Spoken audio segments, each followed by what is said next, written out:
দেবকেয়ার marketing এলএলপির যে অসাধারণ product ডিপারগো, যেটি আমার হাতে রয়েছে। আজ আমি পাঁশকুড়া থানার অন্তর্গত বেগুনবাড়ি, এই গ্রামটার নাম, যা বেগুনবাড়ি গ্রামের মধ্যে আছি এই মুহূর্তে। অসাধারণ একটি রেজাল্ট হয়েছে ডিপারগোর মাধ্যমে। সে অসাধারণ রেজাল্ট আমার সামনে যে বসে আছেন দেখুন, এই ম্যাডামকে দেখুন, এই ম্যাডামের হয়েছে। তো আমি প্রথমত জানবো ম্যাডাম, আপনার যে রেজাল্টগুলো হয়েছে সেটা তো জানবো অবশ্যই, তার আগে একটু জানবো আপনার পরিচয়টা একটু বলুন। একটু আপনার নামটা বলুন তো। মাধবী রানী সিংহ। কি বললেন? মাধবী সিংহ। মাধবী সিংহ এনার নাম।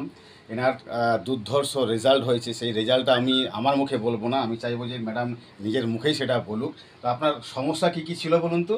আমার গায়ে প্রচুর অ্যালার্জি ছিল, আর এবং আমার প্রচুর ছাতির হাঁপানির মতো, মানে হাঁপানি হতো, এক পাও চলতে পারতাম না। এক পাও চলতে পারতেন না? কষ্ট হতো খুব? কষ্ট হতো, সারাদিনে দুবার তিনবার আসতো। আচ্ছা, কিন্তু আমার এখন খুব ভালো আছি। আচ্ছা, এই এই যে কষ্টগুলো ছিল আপনার, তার জন্য আপনি আগে কি কোনো চিকিৎসা করিয়েছিলেন? আগে চিকিৎসা করেছিলাম, কিন্তু চিকিৎসায় কোনো কাজ হয়নি। আপনার এই সমস্যা কত দিনের সমস্যা?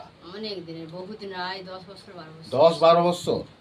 আচ্ছা আচ্ছা, আর আপনি এই যে ডিপারগো, এইটি আপনি কতদিন খাচ্ছেন? বেশি দিন খাইনি, মোটামুটি আমি 2 দিন 3 দিন খেয়েছি। আমার 2 দিন 3 দিন থেকে এতদিন খাচ্ছি, আর ওই জিনিসটা আমার এখনো পর্যন্ত কতদিন খাওয়া হয়েছে আপনার? এটা তো আর মনে রাখতে পারিনি। মনে রাখতে পারেননি? তবু আনুমানিক আপনি শোনাবো, আপনি দিয়েছিলেন, আপনি বলুন কতদিন ইনি খাচ্ছেন? 25 থেকে 26 দিন। 25 থেকে 26 দিন। আচ্ছা, 25 থেকে 26 দিন আপনি খাচ্ছেন। তার মধ্যে আপনার যে বুকের মধ্যে যে সমস্যাটা ছিল, একদম 2 দিন 3 দিনে শেষ হলো। আচ্ছা, আর কি সমস্যা ছিল আপনার? এই যে মাঠে ঘাটে থাকলে যেন মানে থাকতে পারতাম না, এখন অনেক ভালো, মানে আগের থেকে এখন পুরোটাই ভালো বলবো।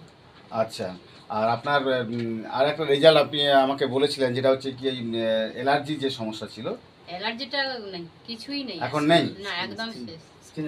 স্কিন অ্যালার্জি ছিল হ্যাঁ, আপনার? ওরে বাপরে, ছড়ে ছড়ে গোটা গা ফুলে যেত আমার, পুরা ঘা হয়ে যেত। আমি তো বাবুকে সব ঘা এরকম হয়ে গেছে সব দেখাইছিলাম, তো ঘাটা তো ঢেকে গেছে। আচ্ছা আচ্ছা, এখনো কিছু কিছু ঘাগুলো ঢেকে গেছে, একটু দাগ আছে এখনো এই হাতে, একটু করে দাগ। শুধুমাত্র খুব ভালো করে তাকালে হয়তো বোঝা যাচ্ছে দাগগুলো। এই দাগগুলো একদম পুরো, এগুলো আপনি আঁচড়ে আঁচড়ে করে ফেলতেন? এত কিটানি, রক্ত পুরো বেরিয়ে যেত। রক্ত বেরিয়ে যেত? মানে খুব কষ্ট ছিলেন আপনি? প্রচুর কষ্ট ছিল। আপনি যেটা খেয়ে এত ভালো আছেন, সেটা আপনি হাতে নিয়ে বসুন। এই রিপোর্টের মাধ্যমে আপনি এখন খুব ভালো আছেন, তাই তো? খুব ভালো আছি একদম। আমরা এই ভিডিওটা শেষ করলাম। Thank you.